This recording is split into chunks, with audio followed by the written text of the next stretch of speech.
Hello everyone, स्वागत है आप सभी का आपके अपने YouTube channel as smart classes में।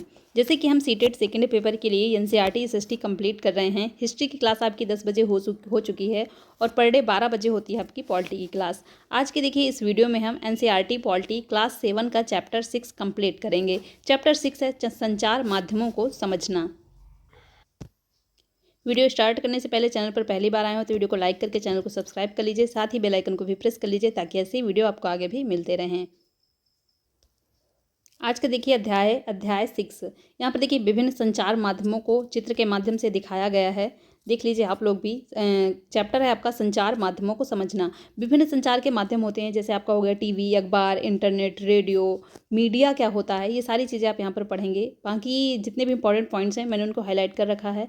इसका पीडीएफ भी मैं अपने व्हाट्सअप टेलीग्राम ग्रुप में शेयर कर दूँगी, वहाँ से आप लोग इसको डाउनलोड कर सकते हैं। व्हाट्सअप टेलीग्राम ग्रुप का लिंक वीडियो के डिस्क्रिप्शन बॉक्स में दिया हुआ है, वहाँ से आप लोग ज्वाइन हो सकते हैं। स्टार्ट करते हैं आज का चैप्टर। हमारे विचारों को आदान प्रदान करने के देखिए जो भी साधन होते हैं, जैसे आपका रेडियो हो गया, टीवी हो गया, मोबाइल फ़ोन हो गया, ऐसे ही बहुत सारे न्यूज़पेपर हो गया, ये सारे जो साधन होते हैं हमारे विचारों को आदान प्रदान करने के, वही होते हैं संचार के साधन। इन्हीं को देखिए मीडिया भी कहते हैं। मीडिया का अर्थ क्या होता है? मीडिया अंग्रेजी के मीडियम शब्द का बहुवचन है, याद रखिएगा, इंपॉर्टेंट लाइन है। और इसका तात्पर्य उन विभिन्न तरीकों से होता है जिनके द्वारा हम समाज में विचारों का आदान प्रदान करते हैं। तो देखिए संचार माध्यम और मीडिया एक ही चीज़ है। मीडिया अंग्रेजी के शब्द किससे बना है? मीडियम से बना हुआ है, बहुवचन शब्द है, ये भी याद रखिएगा।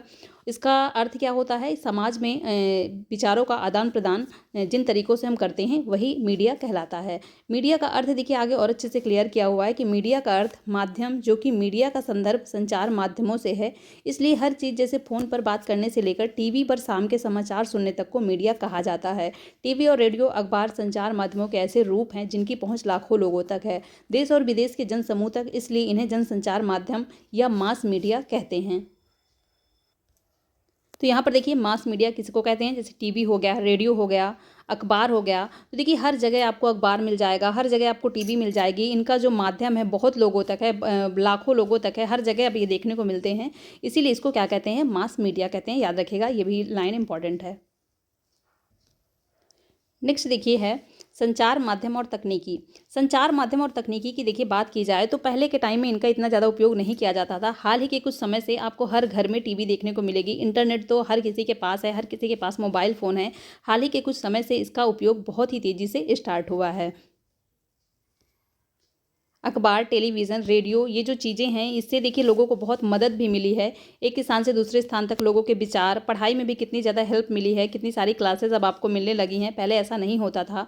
यहाँ पर देखिए एक पॉइंट ये है कि 1940 के दशक में इलेक्ट्रॉनिक टाइपराइटर के आ जाने से पत्रकारिता की दुनिया में एक बड़ा बदलाव आया। टाइपराइटर मतलब जिससे बटनों के माध्यम से आप आराम से लिख सकते हैं और उसकी फ़ोटोकॉपी भी निकाल सकते हैं। तो ये देखिए 1940 के दशक में आया था। साथ ही में एक चीज़ यहाँ पर देखिए, हम अपने आप को विश्व समाज का एक सदस्य समझने लगे हैं इस संचार के माध्यम से, क्योंकि संचार के माध्यम से सभी लोग एक दूसरे से जुड़े रहते हैं। हर जगह की जानकारी एक दूसरी जगह पहुँचती रहती है। टेलीविज़न में प्रदर्शित चित्र सैटेलाइट और केबल के विस्तृत जाल के माध्यम से अत्यंत सुदूर क्षेत्रों तक पहुँचाए जाते हैं। इसके कारण हम संसार के अन्य भागों के समाचार और मनोरंजक कार्यक्रम भी देख पाते हैं। अब देखिए जो लोग कार्टून देखते हैं ये कहाँ के होते हैं? यहाँ पर देखिए दिया हुआ है कि जापान और संयुक्त राज्य अमेरिका के होते हैं जो सभी लोग कार्टून देखते हैं। ज़्यादातर वहाँ के होते हैं, बाकी अब हर जगह बनाए जाते हैं। अब हम चेन्नई या जम्मू कश्मीर में बैठकर अमेरिका के फ्लोरिडा के समुद्री तूफान की छवियों को देख सकते हैं। टेलीविज़न ने दुनिया को बहुत पास ला दिया है। तो देखिए टेलीविज़न के माध्यम से दूर दूर जो भी चीज़ें होती हैं वो सभी चीज़ें हम देख पाते हैं। ऐसा तो नहीं हमारे सामने ही सब हो रहा है, दूर दूर भी जो चीज़ें होती हैं टेलीविज़न के माध्यम से हम सारी चीज़ें देख सकते हैं। इसने जो दुनिया को है बहुत पास ला दिया है। अब ऐसा नहीं लगता है कि कोई दुनिया दूर है, मतलब सभी चीज़ें घर बैठे ही आप देख सकते हैं। संचार माध्यम और धन। अब देखिए जनसंचार द्वारा जो विभिन्न चीज़ें उपयोग में लाई जाती हैं, विभिन्न तकनीकें उपयोग में लाई जाती हैं, बहुत सी बहुत ज़्यादा खर्चीली भी होती हैं। ज़रा टीवी स्टूडियो के बारे में सोचिए, जहाँ पर समाचार वाचक बैठता है। इसमें लाइटें, कैमरे, ध्वनि रिकॉर्ड करने के यंत्र, संप्रेषण के लिए सैटेलाइट आदि, इन सभी का मूल्य बहुत अधिक होता है। तो जहाँ पर देखिए ये न्यूज़ वूज़ वाले जहाँ पर बैठते हैं, जहाँ से ये लोग न्यूज़ देते हैं, तो वहाँ पर हर चीज़ की व्यवस्था अच्छी होनी चाहिए। जैसे लाइटें अच्छी होनी चाहिए, कैमरा अच्छी क्वालिटी का होना चाहिए, ध्वनि रिकॉर्ड करने की व्यवस्था भी होनी चाहिए, सभी चीज़ें देखिए यहाँ पर अच्छी क्वालिटी का होने चाहिए, जिसके कारण यहाँ पर मूल्य भी बहुत अधिक लगता है। हर कोई ये कार्य नहीं कर सकता है। समाचार के स्टूडियो में केवल समाचार वाचक को ही वेतन नहीं दिया जाता, बल्कि और भी बहुत सारे लोग जो प्रसारण में सहायक होते हैं। इसमें वे लोग सम्मिलित होते हैं जो कैमरे व प्रकाश की व्यवस्था करते हैं। तो देखिए अलग अलग चीज़ों की व्यवस्था अलग अलग लोग करते हैं, एक ही व्यक्ति सब नहीं कर लेता है, तो सभी को यहाँ पर वेतन देने की ज़रूरत पड़ती है। ये भी खर्चीला काम ही है। जैसे कि आपने अभी पढ़ा, जनसंचार माध्यम निरंतर बदलते रहते हैं, इसलिए नवीनतम तकनीकी जुटाने पर भी बहुत ध्यान व्यय होता है। तो जैसे जैसे नई नई तकनीकी आती रहती हैं हर चीज़ में, तो वैसे भी देखिए उनको भी यूज किया जाता है, जुटाया जाता है, तो उसमें भी धन बहुत ज़्यादा मात्रा में व्यय होता है।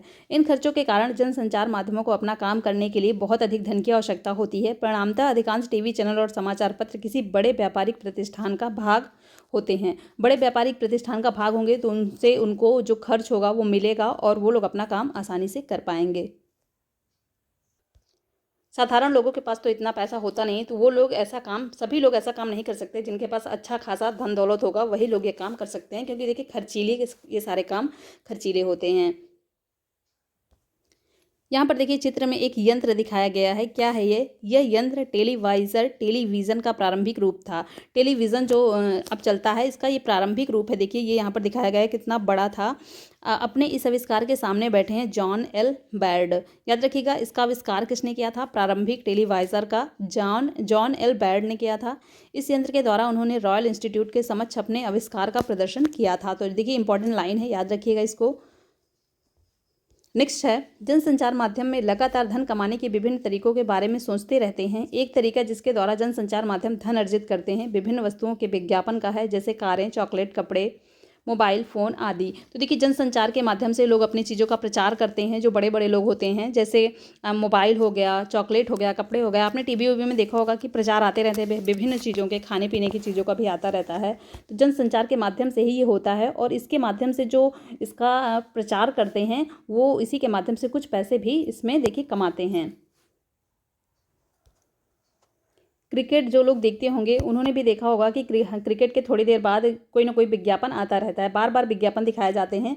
तो उसके माध्यम से देखिए वो लोग अपना प्रचार करते हैं और उसके माध्यम से वो लोग पैसे कमाते हैं।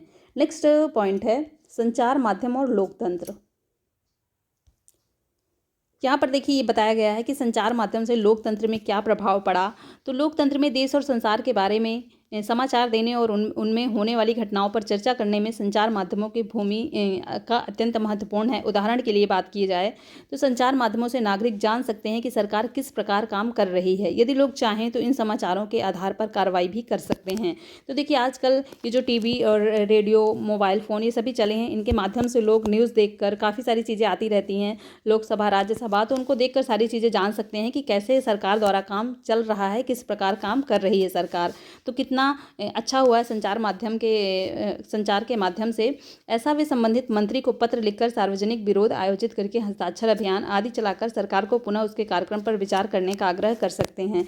तो अगर लोगों को लगे कि नहीं ये काम गलत है, ये नहीं होना चाहिए, तो देखिए उसका वो विरोध भी कर सकते हैं, सार्वजनिक विरोध कर सकते हैं। यहाँ पर जो संबंधित उससे मंत्री होगा, जैसे अलग अलग मंत्री होते हैं, शिक्षा मंत्री, स्वास्थ्य मंत्री, तो जिससे संबंधित भी कार्य होगा उस मंत्री को लोग पत्र लिखकर कह सकते हैं कि नहीं ये गलत है ये काम, इस पर पुनः विचार किया जाए। यहाँ पर देखिए दो रिपोर्ट दिखाई गई हैं, एक न्यूज़ ऑफ इंडिया की रिपोर्ट है और एक इंडिया डेली की रिपोर्ट है। न्यूज़ ऑफ इंडिया की रिपोर्ट क्या है? प्रदूषण फैलाने वाले कारखानों पर वज्रपात, विरोधियों द्वारा चक्का जाम, यातायात रुका। तो प्रदूषण फैलाने वाले जो कारखाने हैं उसमें वज्रपात, विरोधियों द्वारा चक्का जाम किया गया और यातायात, चक्का जाम होगा तो यातायात तो रुकेंगे ही। तो जो प्रदूषण फैलाने वाले कारखाने हैं उनको बंद करने के लिए यहाँ पर इंडिया डेली की रिपोर्ट है। देखिए कारखानों के बंद होने से घोर अशांति, कारखाने बंद हो जाएंगे तो बहुत से ऐसे मजदूर हैं जो वहाँ पर काम करते होंगे, उनकी रोजी रोटी चली जाएगी। तो है देखिए दोनों एक ही चीज़ पर, ये प्रदूषण फैलाने वाले कारखानों पर रोक लगाने के लिए है और इसमें बताया गया है कि कारखाने बंद होने से होगा क्या। तो देखिए यहाँ पर ये बताया गया है कि इन दोनों रिपोर्ट में से कोई भी विवरण संतुलित नहीं है। संतुलित रिपोर्ट वह होती है देखिए जिसमें किसी भी विषय पर हर दृष्टिकोण से चर्चा की जाती है, फिर पाठकों को स्वयं अपनी राय बनाने के लिए स्वतंत्र छोड़ दिया जाता है। तो अगर यहाँ पर न्यूज़ ऑफ इंडिया की रिपोर्ट में अगर सारी चीज़ें रहती कि विरोधियों ने कारखानों को बंद करने के लिए ये किया है, अगर कारखाने बंद हो जाएंगे तो ये होंगे, सारी चीज़ें मतलब किसी भी चीज़ से संबंधित सारी रिपोर्ट एक ही न्यूज़पेपर में आनी चाहिए, तब वो होता है संतुलित रिपोर्ट। अगर थोड़ी थोड़ी लोग उससे समझ कैसे पाएंगे, कैसे वो अपनी राय उसमें बना पाएंगे कि क्या सही है क्या गलत। जो लोग पढ़ेंगे वो उसके हिसाब से बना लेंगे, जो दूसरा न्यूज़पेपर पढ़ेंगे उसके हिसाब से बना लेंगे। तो यहाँ पर बस यही समझ लीजिए कि संतुलित विवरण क्या होता है, जिसमें सारी चीज़ों के हर पहलू दिए होते हैं। नेक्स्ट पॉइंट है देखिए कि संतुलित रिपोर्ट लिख कौन पाता है। मतलब सभी लोग संतुलित रिपोर्ट नहीं लिख पाते हैं। संतुलित रिपोर्ट वे रिपोर्टर लिख पाते हैं जो संचार माध्यमों के स्वतंत्र होने पर निर्भर करता है। संतुलित रिपोर्ट का लिख पाना। स्वतंत्र संचार माध्यमों से तात्पर्य है कि उनके द्वारा दिए जाने वाला समाचार को कोई भी नियंत्रित या प्रभावित ना कर रहा हो। तो देखिए बहुत सी ऐसी जगह होती हैं जहाँ पर सरकार का नियंत्रण होता है प्रेस में। जो ये लोग रिपोर्टर होते हैं उन पर सरकार का नियंत्रण होता है। सरकार जितना चाहती है उतना ही न्यूज़पेपर में दिखाया जाता है। लेकिन संतुलित रिपोर्ट में वो होता है जिस पर किसी का भी नियंत्रण नहीं होता है और वो सभी के नियंत्रण से मुक्त होता है। जितना भी उसको जानकारी होती है, जितनी भी चीज़ें होती है, वो हर पक्ष का उसमें विवरण प्रदर्शित करता है। यहाँ पर यही चीज़ें देखी दी गई है कि समाचार का विवरण देने में कोई भी उन्हें निर्देशित ना करे उसमें क्या सम्मिलित किया जाना है और क्या नहीं। जब कोई उन्हें निर्देशित करेगा कि नहीं समाचार पत्र में केवल इतना होना चाहिए, तब देखिए संतुलित रिपोर्ट वो कहाँ पाएगी। स्वतंत्र लोकतंत्र में स्वतंत्र संचार माध्यमों का होना अत्यंत महत्वपूर्ण है। जैसा कि आपने ऊपर पढ़ा, संचार माध्यमों के द्वारा प्रदान की गई जानकारी के आधार पर ही हम नागरिकों के रूप में कार्रवाई करते हैं। इसलिए आवश्यक है कि यह जानकारी विश्वसनीय और तटस्थ हो। विश्वसनीय और तटस्थ कब होगी? जब संतुलित रिपोर्ट प्रकाशित की जाएगी। नेक्स्ट देखिए लाइन बहुत इंपॉर्टेंट है। तथ्य तो यह है कि संचार माध्यम स्वतंत्र नहीं है। नाम तो है देखिए कि लोकतांत्रिक, भारत देश लोकतांत्रिक है, लेकिन संचार माध्यम क्या है यहाँ का? स्वतंत्र नहीं है। इसके मुख्यतः दो कारण है। पहला कारण है सरकार का उन पर नियंत्रण है। जब सरकार समाचार के किसी अंश, फिल्म के किसी दृश्य या गीत की किसी अभिव्यक्ति को जन समुदाय तक पहुँचाने से प्रतिबंधित करती है तो इसे सेंसरशिप कहा जाता है। इंपॉर्टेंट लाइन है, याद रखिएगा। सेंसरशिप होता क्या है कि जब सरकार नियंत्रण करती है किसी भी दृश्य, गीत, अभिव्यक्ति को कि ये लोगों तक ना पहुंचे, तो उसको क्या कहा जाता है? सेंसरशिप कहा जाता है। भारत के इतिहास में ऐसे समय भी आए हैं जब सरकार ने संचार माध्यमों के ऊपर सेंसर लगाया है। इसमें सबसे बुरा समय 1975 से 77 तक आपातकाल का था। नेक्स्ट पॉइंट है देखिए, मसौदा तय किया जाना। क्या होता है ये? किन घटनाओं पर ध्यान केंद्रित किया जाए, इसमें भी संचार माध्यमों की महत्वपूर्ण भूमिका रहती है और इसी के आधार पर वह तय कर देते हैं कि क्या समाचार में दिए जाने योग्य है। उदाहरण के लिए आपके विद्यालय में वार्षिकोत्सव की खबर शायद समाचार में दिए जाने योग्य नहीं होगी, लेकिन यदि कोई प्रसिद्ध अभिनेता और उसके मुख्य अतिथि के रूप में आमंत्रित हो तो संचार माध्यमों की रुचि इसे समाचार पत्रों में सम्मिलित करने में हो सकती है।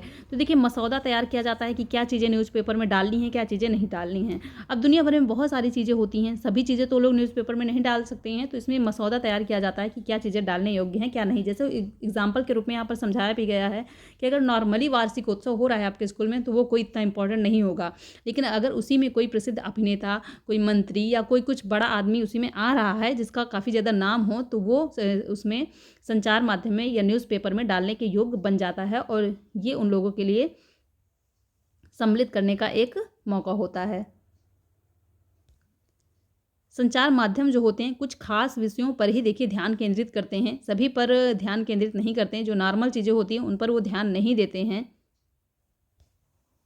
कुछ खास विषयों पर ध्यान केंद्रित करके संचार माध्यम हमारे विचारों और भावनाओं और कार्यों को प्रभावित करते हैं और हमारा ध्यान उन मुद्दों की ओर आकर्षित करते हैं।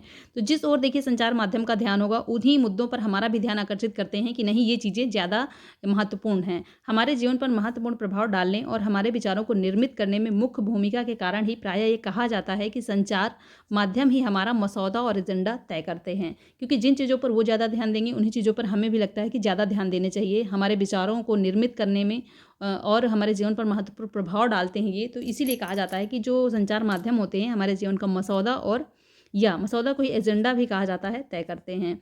अभी हाल ही में देखिए संचार माध्यमों ने कोला पेयों में कीटनाशकों का स्तर खतरे के स्तर तक बढ़े हुए होने की ओर हमारा ध्यान आकर्षित किया था। उन्होंने कीटनाशकों के अत्यधिक मात्रा में होने की रिपोर्ट प्रकाशित की थी और इस तरह से हमें कोला पेयों को अंतर्राष्ट्रीय गुणवत्ता व सुरक्षा मापदंडों के अनुसार नियमित रूप से नियंत्रित करने की आवश्यकता महसूस कराई। उन्होंने सरकार के दबाव के बावजूद निडरतापूर्वक घोषणा की कि कोला पीना सुरक्षित नहीं है। इस वृत्तांत को पेश करके संचार माध्यमों ने निश्चित रूप से हमारा ध्यान ऐसे विषयों पर केंद्रित करने की कोशिश की जिस पर यदि उनकी रिपोर्ट ना आती तो हमारा ध्यान भी ना जाता। कोला देखिए जो होता है, ये देखिए कोको कोला, यहाँ पर देखिए चित्र में दिखाया भी गया है। तो संचार माध्यम ने ही लोगों को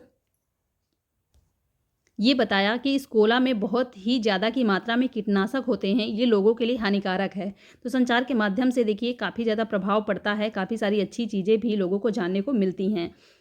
नेक्स्ट देखिए, कई बार ऐसी घटनाएं हो जाती हैं जब संचार माध्यम उन विषयों पर हमारा ध्यान केंद्रित कराने में असफल रहते हैं जो हमारे जीवन के लिए महत्वपूर्ण है। उदाहरण के लिए, पीने का पानी हमारे देश की एक बड़ी समस्या है। प्रतिवर्ष हजारों लोग कष्ट सहते हैं और मर जाते हैं क्योंकि उन्हें पीने के लिए सुरक्षित पानी नहीं मिलता है। फिर भी संचार माध्यम हमें इस विषय पर बहुत कम ही चर्चा करते हुए दिखते हैं। एक सुविख्यात भारतीय पत्रकार ने लिखा है कि कैसे वस्त्रों को नया रूपाकार देने वाले डिजाइनरों ने फैशन वीक में धनवानों के समक्ष अपने नए वस्त्र प्रदर्शित करके सभी समाचार पत्रों के मुख्य पृष्ठ पर स्थान पा लिया है, जबकि उसी सप्ताह मुंबई में अनेक झोपड़पट्टियों को गिरा दिया गया और किसी ने इस पर जरा भी ध्यान नहीं दिया है। वही सी चीज़ है देखिए कि बहुत सारे ऐसे मसौदे होते हैं जिन पर संचार माध्यम हमारा ध्यान केंद्रित करके अच्छा करते हैं, लेकिन कई सारी चीज़ें छोड़ भी देते हैं वो जिन पर ध्यान केंद्रित करना ज़रूरी होता है।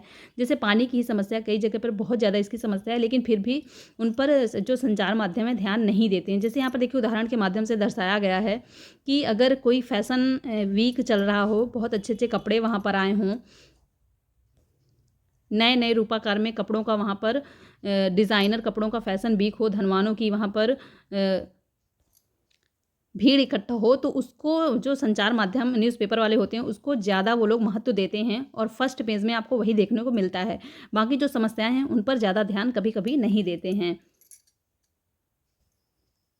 संचार माध्यमों में फैशन शो बहुत लोकप्रिय हुए हैं। विभिन्न फैशन शो देखिए चलते रहते हैं कपड़ों वपड़ों के, तो ये बहुत ही लोकप्रिय होते हैं संचार माध्यमों में। लोग भी देखना पसंद करते हैं और संचार माध्यम भी इनको महत्व देते हैं। प्रजातंत्र के नागरिक रूप में हमारे जीवन में संचार माध्यम बहुत महत्वपूर्ण भूमिका निभाते हैं, क्योंकि संचार माध्यमों के द्वारा ही हम सरकार के कामों से संबंधित विषयों के बारे में सुनते हैं। संचार माध्यम निश्चित करते हैं कि किन बातों पर ध्यान केंद्रित करना है और वह इस तरह एजेंडा निश्चित करते हैं। यदि कभी सरकार चाहे तो संचार माध्यमों को किसी घटना की खबर छापने से रोक सकती है। इसे सेंसरशिप कहा जाता है। आजकल संचार माध्यम और व्यापार का घनिष्ठ संबंध होने से संतुलित रिपोर्ट का प्रकाश में आना कठिन है। इसे ध्यान में रखते हुए हमारे लिए यह सजगता महत्वपूर्ण है कि समाचार पत्र तथ्यात्मक जानकारी भी प्रायः पूर्ण नहीं होती। मतलब समाचार पत्रों में जो तथ्यात्मक जानकारी होती है वो भी कभी कभी पूर्ण नहीं होती, कभी कभी पूर्ण भी होती है। तो देखिए वही सारी चीज़ें हैं जो ऊपर मैंने आपको बता दिया। बाकी यहाँ पर देखिए कुछ शब्द हैं, इनको भी देख लीजिए, इंपॉर्टेंट हैं। प्रकाशित, इससे तात्पर्य समाचार रिपोर्टों, लेखों, साक्षात्कारों, विवरण आदि से है जिन्हें समाचार पत्रों, पत्रिकाओं और पुस्तकों में छापा जाता है, जिसे बहुत अधिक लोग पढ़ सकते हैं। बहुत सी ऐसी देखिए रिपोर्टें होती हैं, लेख होती हैं, साक्षात्कार होते हैं, विवरण होते हैं जिनको समाचार पत्रों में प्रकाशित किया जाता है। सेंसरशिप क्या होता है? इसका तात्पर्य देखिए सरकार के उस शक्ति अधिकार से है जिसके अंतर्गत सरकार कुछ विवरण प्रकाशित करने या प्रदर्शित करने पर रोक लगा सकती है। ऊपर भी मैंने आपको बताया था, इंपॉर्टेंट है, याद रखिएगा। प्रसारण, इस पाठ में इस शब्द का प्रयोग टीवी और रेडियो के कार्यक्रम के संबंध से जुड़ा है जिनको बहुत बड़े क्षेत्र में प्रसिद्ध किया जाता है। बहुत सारे कार्यक्रम प्रसारित होते रहते हैं टीवी में, वही चीज़ें हैं रेडियो में, टीवी में। नेक्स्ट देखिए सार्वजनिक विरोध, किसी विशाल संख्या में लोग एकजुट होकर किसी विषय पर खुले रूप में अपना विरोध प्रकट करते हैं। वह प्रायः रैली आयोजन, हस्ताक्षर अभियान और सड़कों को अवरुद्ध करके किया जाता है। तो देखिए सार्वजनिक विरोध, जैसे सरकार कोई काम कर रही है और लोगों को आप संचार माध्यमों के माध्यम से पता तो चल ही जाता है कि सरकार का ये निर्णय है, ये आगे काम करेगी। तो अगर लोगों को उससे कोई विरोध होता है, मतलब उनको लगता है कि नहीं ये कार्य गलत है, नहीं होना चाहिए, सरकार को इस पर पुनः विचार करना चाहिए, तो वो लोग सार्वजनिक विरोध करते हैं। सार्वजनिक विरोध में होता क्या है कि बहुत सारे लोग इकट्ठा करके रैली करते हैं, हस्ताक्षर अभियान करते हैं, सड़कों को रोकते हैं, आने जाने नहीं देते हैं, गाड़ियों को रोकते हैं, जिसके कारण क्या होता है, ये सार्वजनिक विरोध होता है। यहाँ से देखिए आपका चैप्टर कंप्लीट होता है। वीडियो पसंद आया हो तो लाइक कर दीजिएगा। साथ ही में जो भी चैनल पर नए हैं, चैनल को सब्सक्राइब करके बेल आइकन को भी प्रेस कर लीजिएगा ताकि ऐसे वीडियो आपको आगे भी मिलते रहें। मिलते हैं नेक्स्ट वीडियो में। Thanks for watching.